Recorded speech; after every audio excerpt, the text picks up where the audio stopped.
করে দেয়, ঠিক আছে? বুঝতে পারছি? আর হচ্ছে আচ্ছা R0 হলো আউটপুট রেজিস্ট্যান্স। এটা জানো 0 কেন? 0 হলে পুরো গেইনটাই সার্কিট দিয়ে পাস হবে, তাই না? পুরো গেইনটাই আমরা আসলে ক্যাপচার করতে পারবো। কিন্তু তাহলে তো ম্যাম দেওয়ার দরকার ছিল না, তাই না? কিন্তু কেউ যদি চায় যে আমি পুরো গেইনটা চাচ্ছি না, আমরা একটা ভোল্টেজ দেব 0 না দিয়ে আইডিয়ালি 0, বাট সবসময় 0 হবে এমন না। যে ম্যানুফ্যাকচারারের দায়িত্ব থাকবে সে চাইলে আর এর কোনো একটা ছোট ভ্যালু দিতে পারে, যার জন্য পুরো গেইনটা যাতে করে আমরা ট্র্যাক করতে না পারি। তো আইডিয়ালি 0 হলেও এখানে একটা ভোল্টেজ দেওয়া হচ্ছে যাতে করে ওটাকে আপনি চাইলে চেঞ্জ করতে পারেন। ভি হলো আমরা পাচ্ছি হচ্ছে কি ভি আইডির সাথে এ এর গুণ করে, এর যে আউটপুট গেইনটা আমরা গুণ করে পাচ্ছি। তো এটাই হলো আপনাদের অপারেশনাল অ্যাম্প্লিফায়ারের কাজ। সো ক্যারেক্টারিস্টিক্স এর মধ্যে কি নিয়ারলি আইডিয়াল, মানে নিয়ারলি আইডিয়াল মানে এখানে নরমালি কোনো নয়েজ বা ডিসটরশন তৈরি হয় না, মানে হইলেও খুব কম হয়, নরমালি খুবই ভালো। এই যে বলছে কি ইনপুট ইম্পিডেন্স খুব হাই এবং high output gain. Input impedance কি মানে ধরেন ছোট একটা ভোল্টেজ দিলেও সেটাকে ক্যাপচার করতে পারে, মানে ধরেন 0.001 দিলেও সেটাকেও ক্যাপচার করতে পারতেছে। সবগুলো কিন্তু পারে না, মানে রেঞ্জ খুবই হাই। ছোট অনেক ছোট ভোল্টেজ কেও ক্যাপচার করতে পারে, অনেক বড় ভোল্টেজ কেও পারে, ঠিক আছে? আর হাই আউটপুট ব্যান্ড কি মানে ছোট একটা ভোল্টেজ দিলে আপনি বড় রেজাল্ট তৈরি করতে পারেন, ঠিক আছে? এজন্য এটা আউটপুট গেইন বেশি।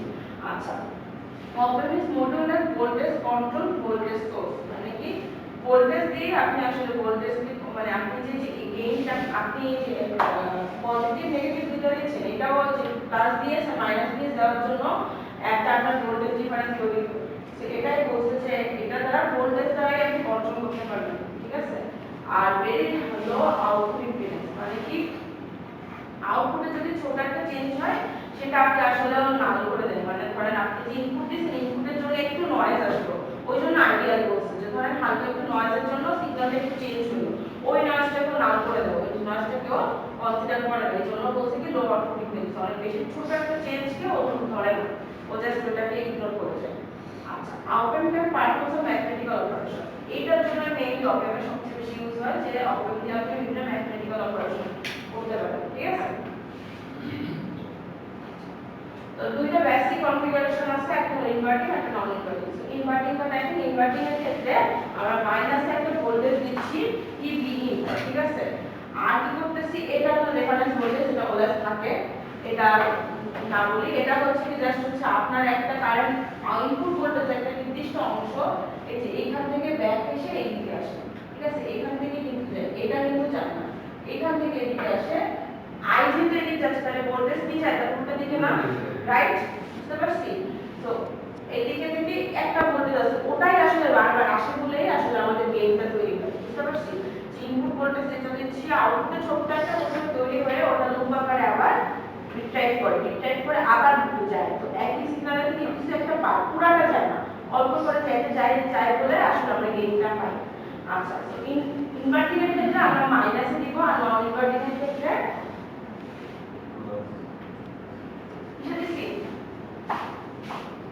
প্লাস দিচ্ছি। সার্কিটটা একটু ডিফারেন্ট, সার্কিট একটু ডিফারেন্ট হওয়ার কারণ হচ্ছে এই যে ভোল্টেজ ডিফারেন্সটা তৈরি করা হয়েছে, ছোট্ট একটা ভোল্টেজ দেওয়া হয়, নেগেটিভেও ছোট্ট একটা ভোল্টেজ দেওয়া হয় না, দেওয়া হয় না। আর কি এখানে একটা বড় আকারে রেজিস্ট্যান্স দেওয়া হয় যাতে কোনোভাবে আউটপুট ভোল্টেজটা এই দিক দিয়ে না আসতে পারে। শুধুমাত্র এখানে কিন্তু ছোট্ট একটা ভোল্টেজ দেওয়া হয়, শুধুমাত্র ওইটাই যেন যাইতে পারে, মানে ছোট একটা কারেন্ট দেওয়া হয় ইনভার্টিং এ।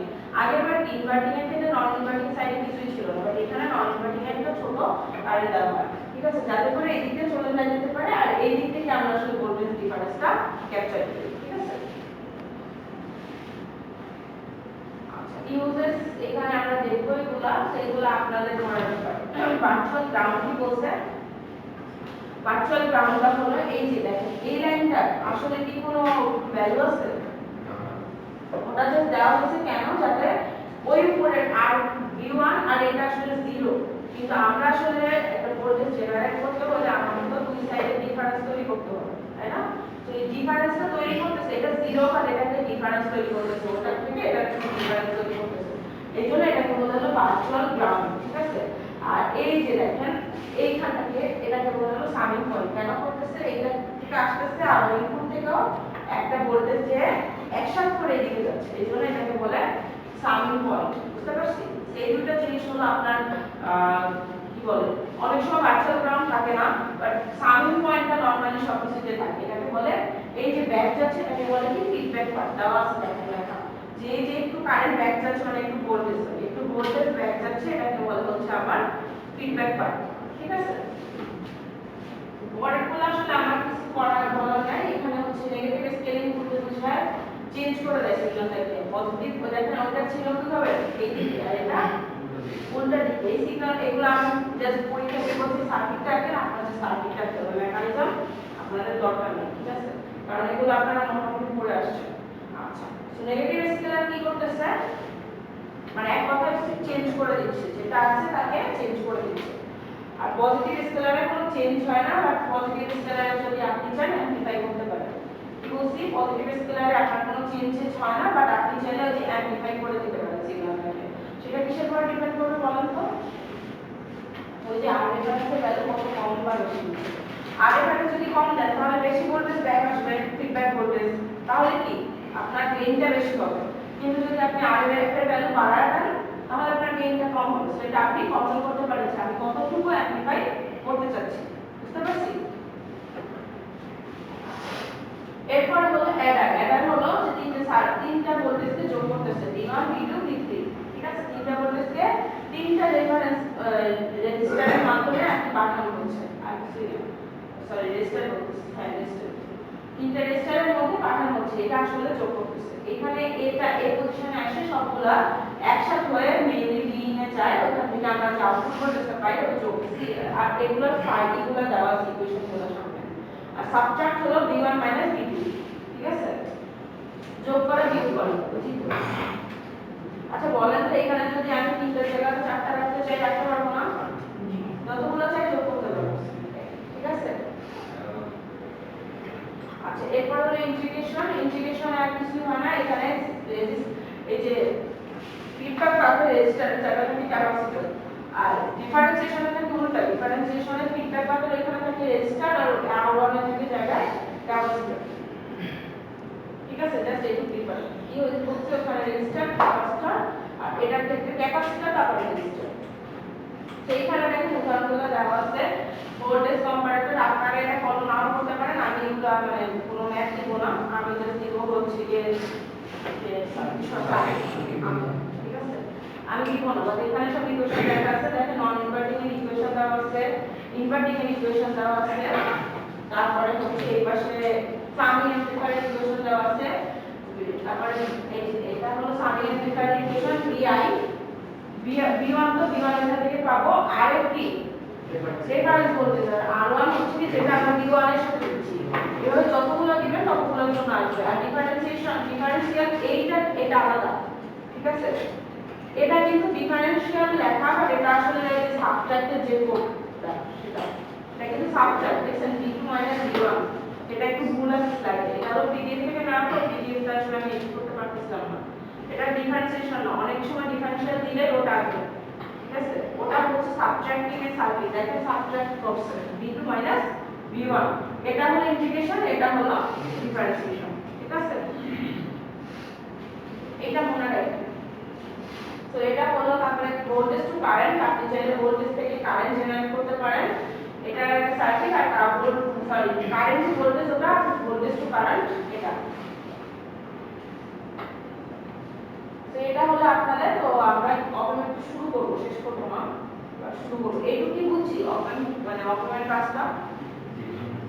অটোমেশনে কিছুই না, আমাদের বিভিন্ন ম্যাথমেটিক্যাল অপারেশন সার্কিট হিসেবে ইউজ হয়, সার্কিটগুলো আপনাদের মনে রাখতে হবে, পরীক্ষা দিলে আপনারা রাখবেন, এটা আমার সুবিধা, আমার কথা মনে রাখবেন আপনারা, এবং সলিড পার্টস যদি ঠিকমতো আঁকতে পারেন তাহলে এমনি সলিড পার্টস না বেশি দিয়ে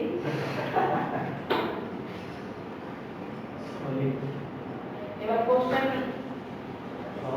খুবই নিজের মতো করবো, সাদা সুন্দর করে টাইম নিয়ে,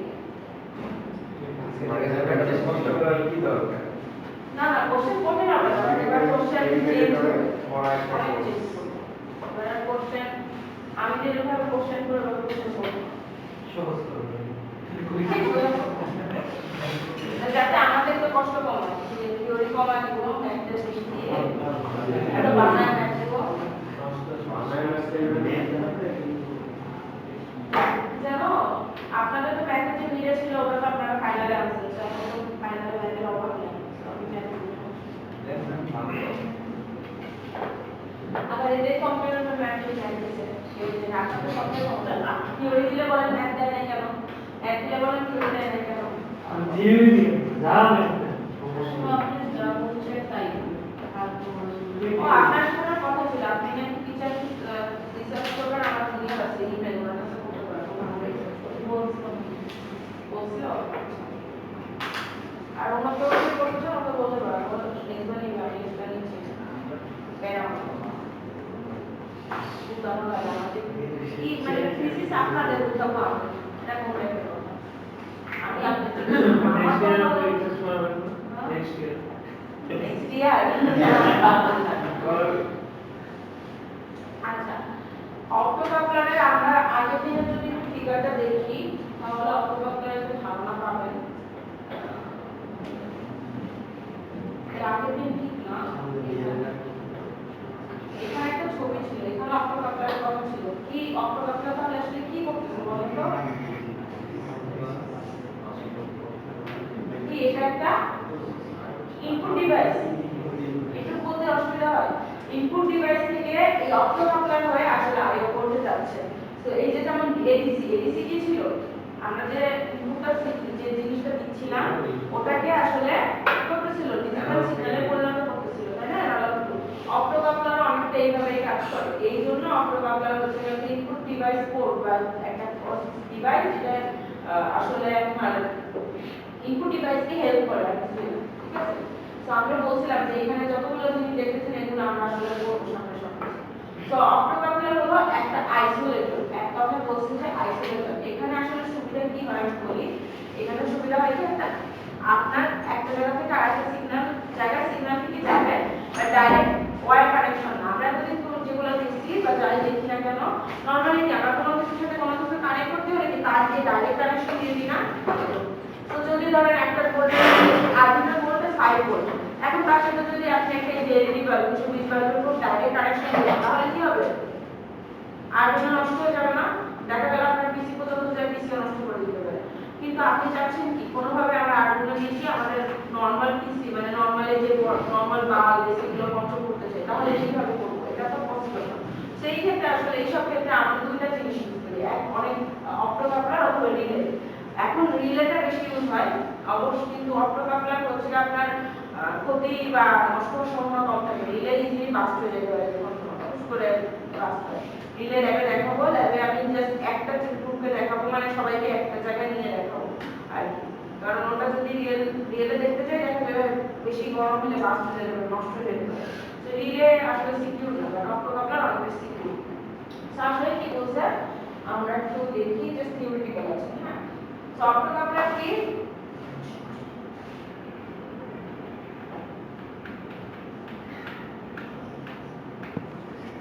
তো অক্টোকাপলার কি একটা আইসোলেটর নাম শুনে বোঝা যাচ্ছে দুটো জিনিসকে কিছু না কিছুকে আইসোলেট করে রাখে আলাদা করে রাখে ঠিক আছে provides optical isolation and coupling between two circuits মানে দুটো সার্কিটের মধ্যে এক কথায় আলাদা সার্কিট দুটো কানেকশন করতেছে কিন্তু ডাইরেক্ট কানেকশনের মাধ্যমে না ঠিক আছে ডাইরেক্ট কমিউনিকেশনের মাধ্যমে একসাথে করতেছে না কোনো একটা ওয়েতে কানেক্টেড রাখছে ঠিক আছে creating physical and electrical isolation signal as well as traditional semiconductor package containing দুইটা জিনিস থাকে দুইটা পার্ট থাকে একটা হলো এক সাইডে একটা সার্কিট থাকে ওইখান থেকে সার্কিট যেটাতে যায় তাহলে যেটা একটা থাকে হচ্ছে কি ট্রান্সমিট করতেছে আর একটা কি করতেছে ভোল্টেজটাকে রিসিভ করতেছে মানে দুইটার মধ্যে কমিউনিকেশন করতে হলে একজন পাঠাবে আরেকজন রিসিভ করবে রাইট তো যে পাঠায় তার সাথে থাকে হলো এলইডি আর যে রিসিভ করে তার সাথে থাকে একটা ফটোসেন্সিটিভ সেমিকন্ডাক্টর বুঝতে পারছি ছবিটা একটু দেখি তাহলে বুঝবো এখানে যদি আমি দেখি এখানে হলো সার্কিট 2 আছে না সার্কিট 1 হলো আমার একটা সিগন্যাল দিবে আর সার্কিট 2 সেটাকে রিসিভ করতেছে কিভাবে করতেছে যে আর সার্কিট 1 থেকে একটা এলইডি আছে দেখেন আইআর এলইডি আইআর মানে কি ইনফ্রারেড যেটা ইনফ্রারেড জেনারেট করে এরকম একটা এলইডি দেওয়া হচ্ছে ওই এলইডি থেকে যে লাইটটা বের হচ্ছে ওটা যায় আসলে এটাকে স্ট্রাইক করতে ঠিক আছে ওইখান থেকে যে স্ট্রাইক করে স্ট্রাইক হলো ওইখানে একটা এলইডি সিগন্যাল তৈরি হয় ওই সিগন্যাল পাই, ঠিক আছে? তো মাউসের রেগুলেশন মাউসের নিচে যে না, ওটা তো আসলে ইলেকট্রিক্যাল এরকমই তো এডিসি রিফ্লেকশন থেকে এইসব হ্যাঁ, এলইডি রিফ্লেকশন থেকে আসে, আর ওটা আসলে তো মানে হ্যাঁ, ওটা অপটিক্যাল, মানে ওটা হচ্ছে আপনার আইআর ইউজ করতেছে, বাট ওটা আসলে কোনো সার্কিট কানেকশন তো না। আপনার নিচের পার্টটা তো কোনো সার্কিট না, আপনার শুধুমাত্র মাউসের ভিতরে একটা সার্কিট আছে, যেটা জাস্ট ওই আইআরটা মুভমেন্টটা ডিটেক্ট করে, ঠিক আছে? আপনার আইআর সেন্সর ইউজ করলে বুঝবেন, আইআর সেন্সর কি করে, লাইন ফলোইং রোবট দেখবেন, লাইন ফলোইং রোবটে কি করে, ওখানে একটা আইআর থাকে, ওই আইআরটা কি করে, ও খালি জাস্ট লাইনটাকে ডিটেক্ট করে ওই পথে আগায়। সো মাউসটা ওইভাবে কাজ করে, জাস্ট হচ্ছে ওই এরিয়াটুকু ডিটেক্ট করে কোন দিকে মুভ করতেছে ওই দিকে মুভ করে, বাট ওই যে পাথটা করে আছে ওটা তো কোনো সার্কিট না। কিন্তু এখানে সবই কি এক সাইডে আরেকটা সার্কিট, অন্য সাইডে আরেকটা সার্কিট, দুটো ডিফারেন্ট ভোল্টেজ ডিফারেন্সের জন্য আলাদা দুটো সার্কিট থাকে। যেমন যদি আমি বুঝাই যে